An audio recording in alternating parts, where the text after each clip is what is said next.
দর্শক, গত রাত থেকে এই একটি ভিডিও এবং আরেকটি স্থির চিত্র সামাজিক যোগাযোগ মাধ্যমে ভাইরাল হয়ে গেছে এবং এই ভাইরাল হওয়া ভিডিও এবং স্থির চিত্র দিয়ে দাবি করা হচ্ছে গত গভীর রাতে সাবেক অন্তর্বর্তীকালীন সরকারের প্রধান উপদেষ্টা প্রফেসর ইউনূস তিনি দেশ ত্যাগ করেছেন। কাতার এয়ারওয়েজের একটি বিমানে তিনি দেশ ত্যাগ করেছেন, এরকম খবর চাউর হয়ে গেছে। আসলেই কি তাই? নতুন সরকার দায়িত্ব নিল, নতুন সরকারকে অনেক কিছু তো শেখানোর আছে, তার অনেক ক্লাস নেয়ার প্রয়োজন তার রয়েছে। নতুন সরকার, নতুন লোকজন, তারা পথ চলতে পারবে না।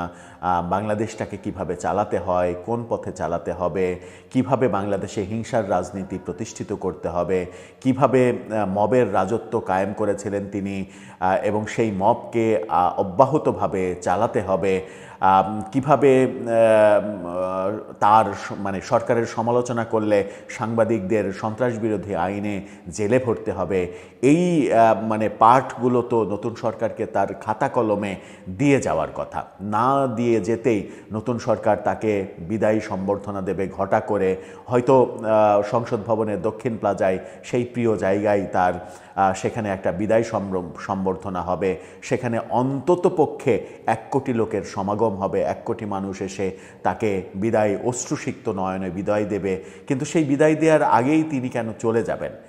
এই ভিডিওটা কি সত্যিই গত রাতের, নাকি আগের ভিডিও ভাইরাল করা হয়েছে? চলুন একটু বুঝে দেখি প্রেক্ষাপটটা, কেন তিনি চলে যাবেন। থাকবেন পলিটিক্স টিভির নিয়মিত আয়োজনে।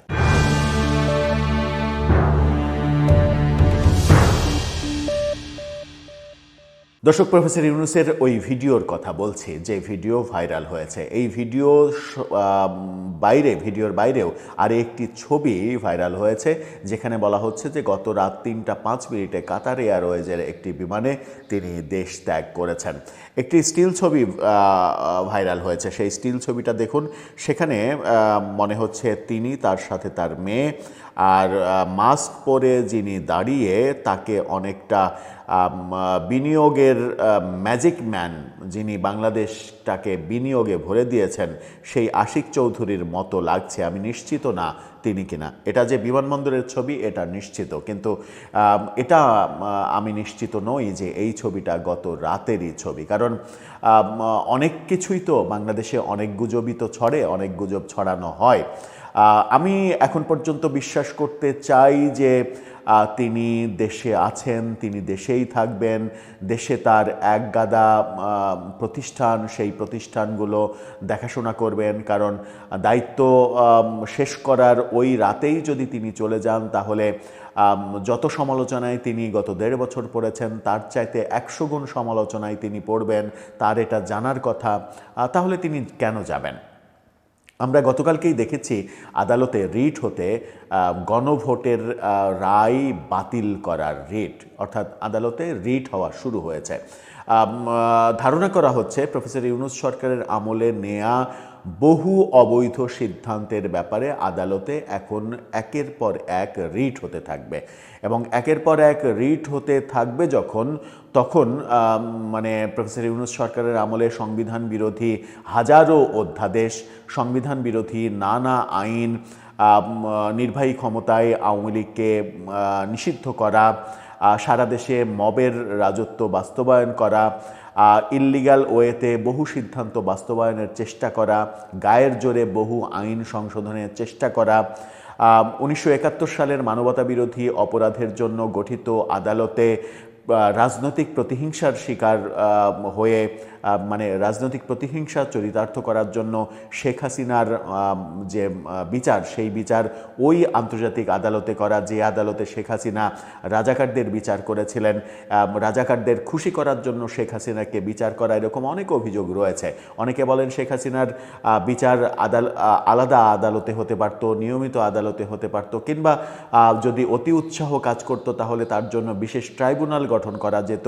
কিন্তু আন্তর্জাতিক অপরাধ ট্রাইব্যুনাল, আইসিটি যেটা শুধুমাত্র 1973 সালে যেটা গঠিত হয়েছে, যেটা 1971 সালের মুক্তিযুদ্ধে যারা স্বাধীনতা বিরোধী মানবতা বিরোধী অপরাধ করেছে তাদের বিচারের জন্য গঠিত আদালতে রাজনৈতিক প্রতিহিংসা চরিতার্থ করার জন্য শেখ হাসিনার যে বিচার প্রক্রিয়া সেগুলোও সমালোচিত হয়েছে।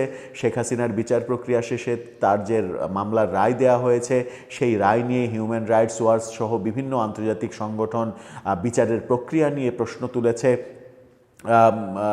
মেরিট নিয়ে প্রশ্ন তুলেছে, উকিলদের কাজ কারবার নিয়ে প্রশ্ন তুলেছে, দ্রুত গতির কাজ বিচার প্রক্রিয়া সম্পন্ন করা এগুলো নিয়ে প্রশ্ন তুলেছে। অনেক প্রশ্ন রয়েছে।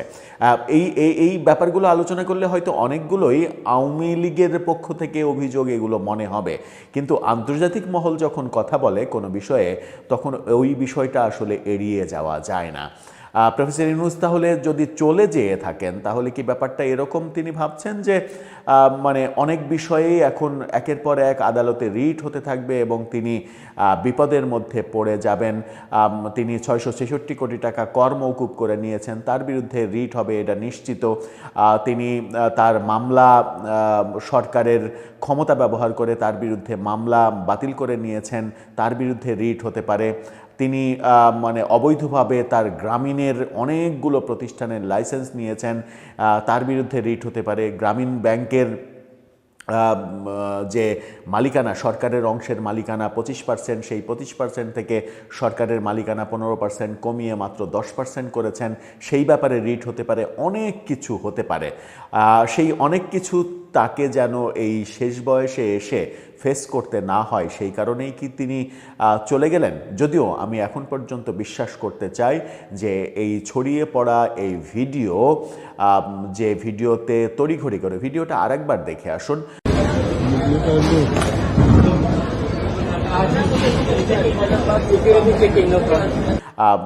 যেখানে আমরা দেখছি তড়িঘড়ি করে তিনি লাগেজ ঠিকঠাক করে দ্রুত হেঁটে যাচ্ছেন। নিশ্চয়ই বিমানবন্দরে কোনো একজন মানে স্টাফ হয়তো ফলো করছিলেন, তিনি ভিডিও করেছেন, ভিডিও করে এগুলো ছেড়ে দিয়েছেন।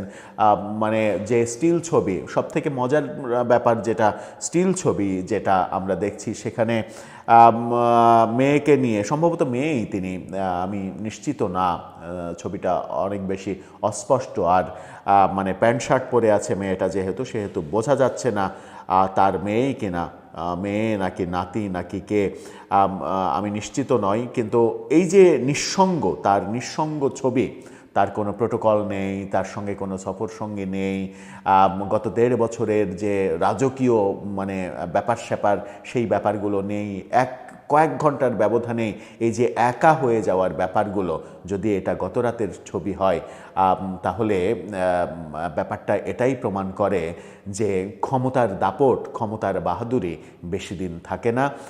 এভাবেই একদিন একা হয়ে যেতে হয়, আর যেদিন একা হয়ে যায় মানুষ সেদিন তার কেউ খোঁজও রাখে না। দর্শক, আপনার কি মনে হয় যে ছড়িয়ে পড়া এই ভিডিও কিংবা ছবি এটা গত রাতের, তিনি গত রাতেই চলে গেছেন, নাকি তার নামে শেষবেলাতে এসেও মিথ্যা প্রোপাগান্ডা ছড়ানো হচ্ছে? আপনার মতামত জানিয়ে লিখতে পারেন আমাদের কমেন্ট বক্সে।